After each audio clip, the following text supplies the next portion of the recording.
Hey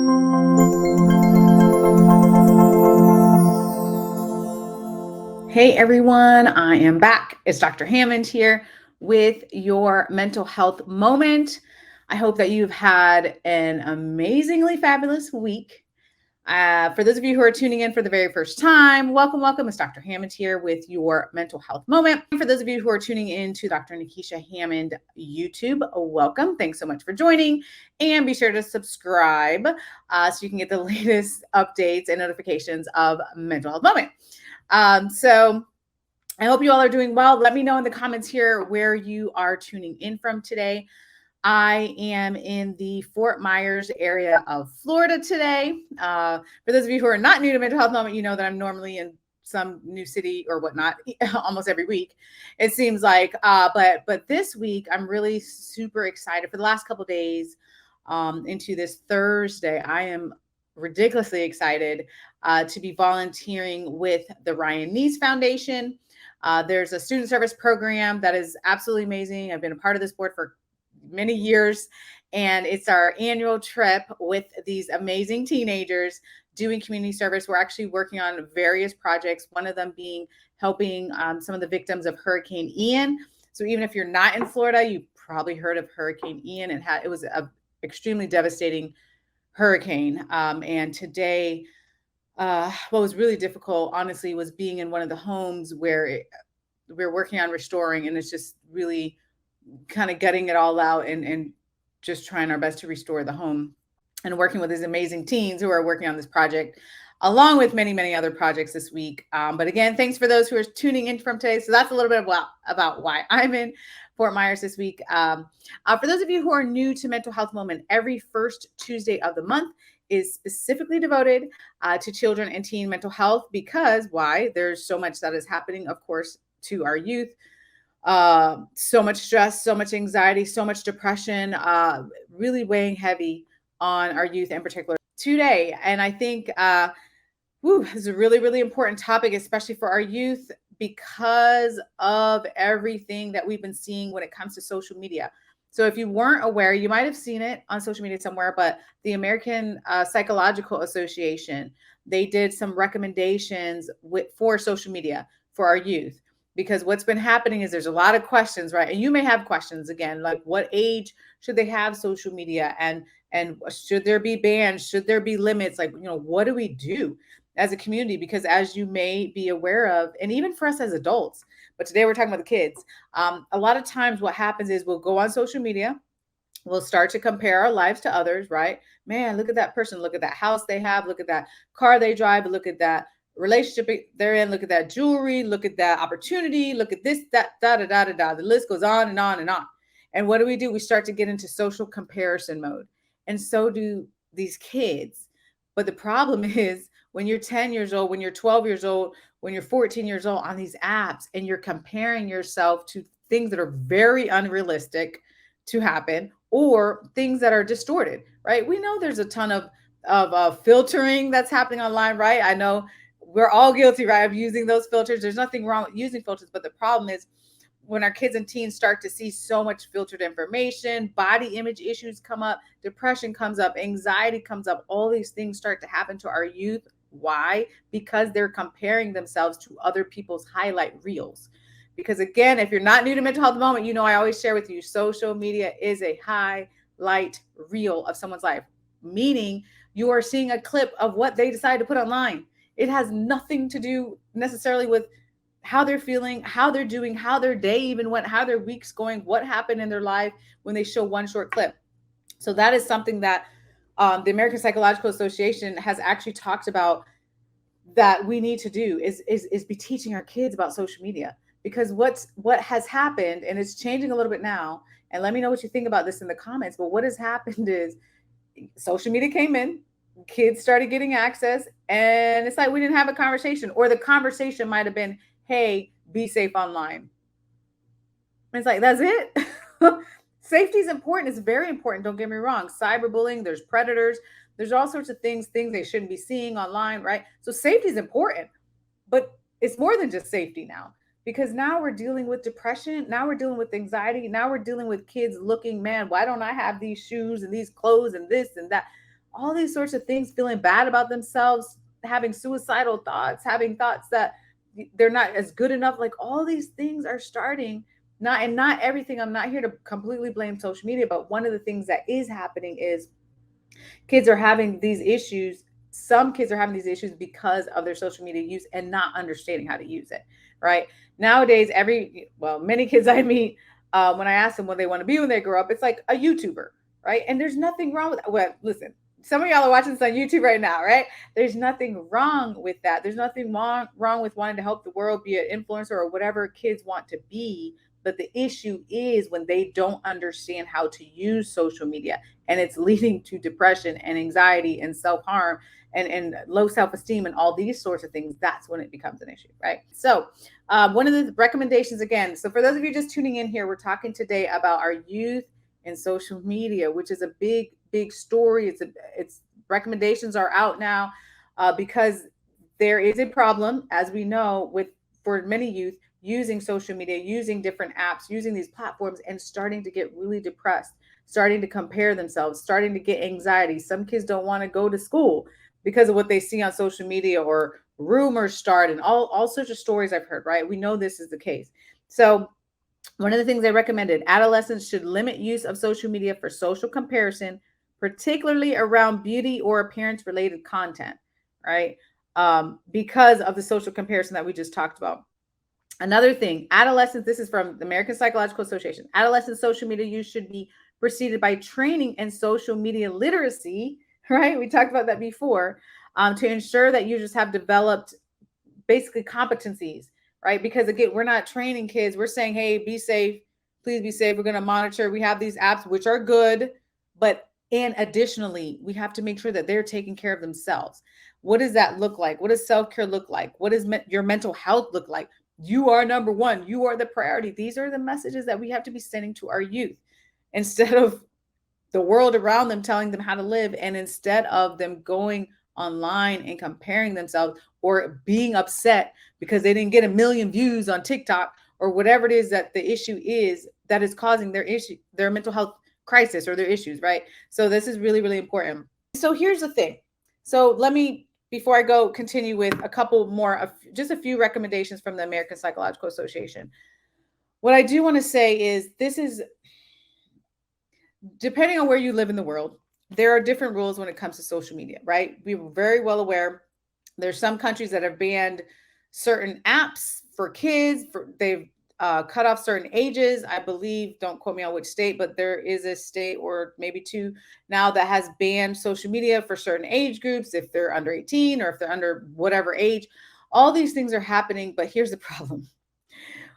Kids already have access to social media, and if they don't, for some kids, they will find a way to get an account, right? So hopefully we get into a situation where we think about teaching them how to use these apps properly, understanding how they can still achieve whatever goals they have, if they want to socialize, if they want to create content, be an influencer, whatever they want to be, but in a healthy and mentally healthy way. That is really the solution. And that is what it seems like to me the American Psychological Association is also saying with these recommendations, versus just cutting off and banning all electronics or all social media. That's, first of all, like I told you, it's very unrealistic, especially with some teenagers. You all know some of the teenagers, they find ways, they want to connect with one another, and that's fine. But again, their mental health should come first for them. The other, let me find it for you here. The other thing that was really important, in early adolescence, typically 10 to 14 years old, adult monitoring, reviewing, discussions, coaching around social media is advised for most youth social media use.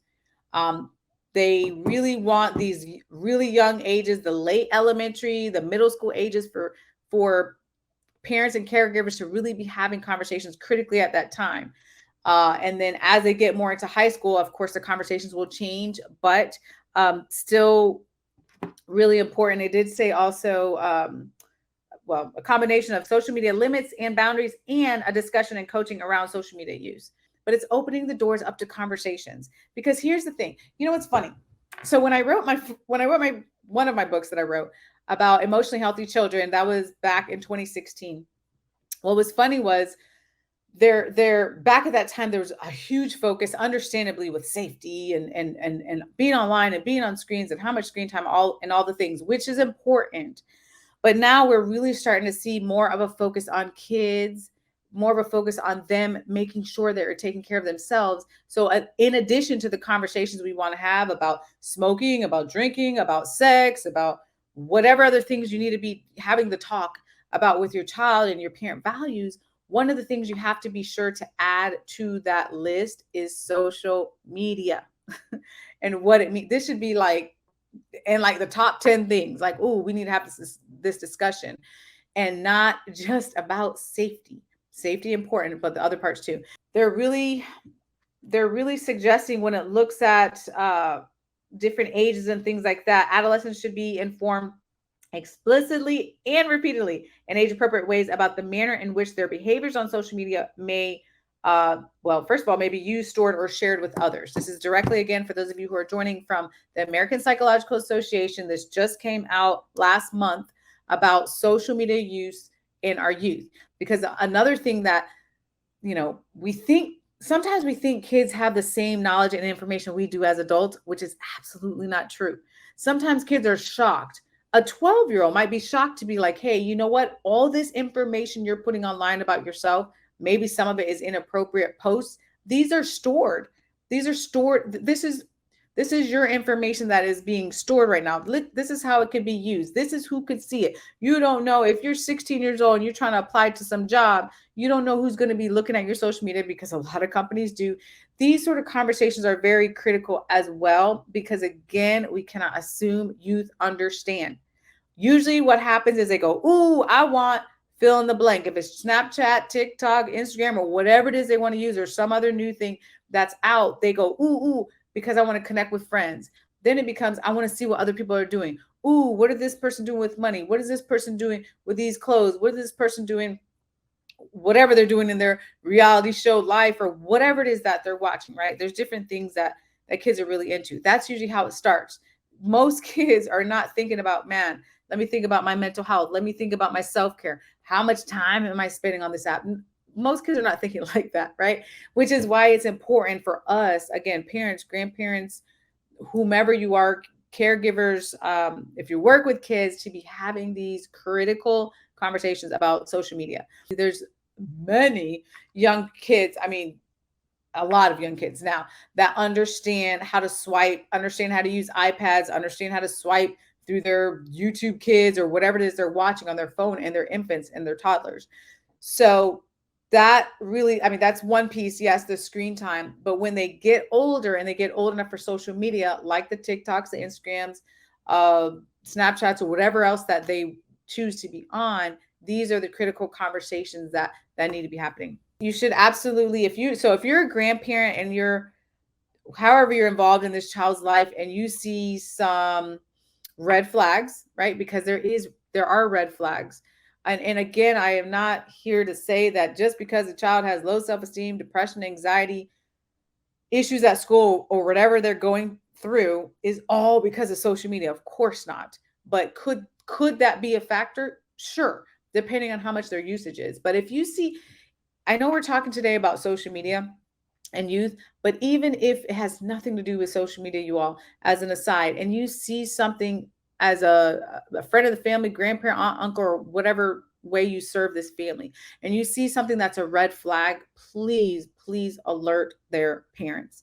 Please alert their parents for their safety. Please alert their parents to say, hey, you know what? I think something's a little bit off. Maybe we can take the next step, whether it's counseling, maybe it's a home intervention, maybe it's a pediatrician visit, whatever it is that needs to be the next step for you. It looks very different depending on what the situation is. But please, yes, please speak up, and let's advocate for our youth. Very critically important right now. Some of the content that I see that does go viral, sometimes there are families that are trying to make their children go viral. So different things that are totally inappropriate get landed into social media. But if your child or grandchild or whomever it is watching that, that becomes a discussion. Then that absolutely becomes a discussion. I have a 10-year-old son that at this moment in time is not on social media that I'm aware of anyhow, but no, we haven't started that path yet, but there's still a lot of conversation because he watches YouTube and he watches things on, he sees the world, he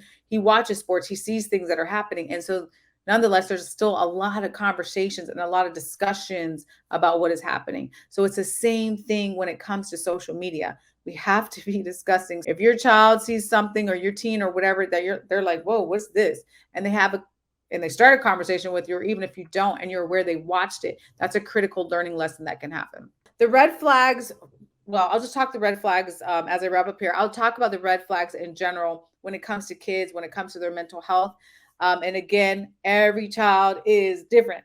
So I could name all the red flags for you, which I will, but it means different things depending on the child. So some red flags that I'll mention will look like depression in a child. For some kids, it's anxiety. For some kids, it's ADHD. For some kids, it's learning issues, behavior issues. There's a whole slew of things it can be. But the first step is to say, man, something is wrong. You may try things at home depending on how severe, but sometimes you do need to reach out to a mental health professional, or reach out to a pediatrician, or reach out to another child expert who understands what may be going on, so that they can do their best to facilitate the situation, right? So, okay, so some of the red flags. So as I wrap up here, because I'm actually in the middle of the service project. For those of you who are tuning in here, I'm in the Fort Myers area and super excited. I don't know if I think it's still on my shirt. The Ryan East Foundation is having their student service project annual trip this week to help the victims of Hurricane Ian, as well as various other agencies that we've been helping, various other nonprofits that we've been helping this week with the teenagers, who are absolutely amazing. So some of the red flags are if a child or teen is having issues with eating. So for some kids, they're so distressed that they'll eat a lot more than usual, or they'll eat a lot less than usual. What does that mean? Sorry to say, it means a lot of things, right? So again, I'm going to go down a list of some of the red flags, but these things can really mean a lot of different things, which is why you have to get clarity with a professional. So one of the things is eating. The other thing is sleep. Some kids are really struggling with their sleep.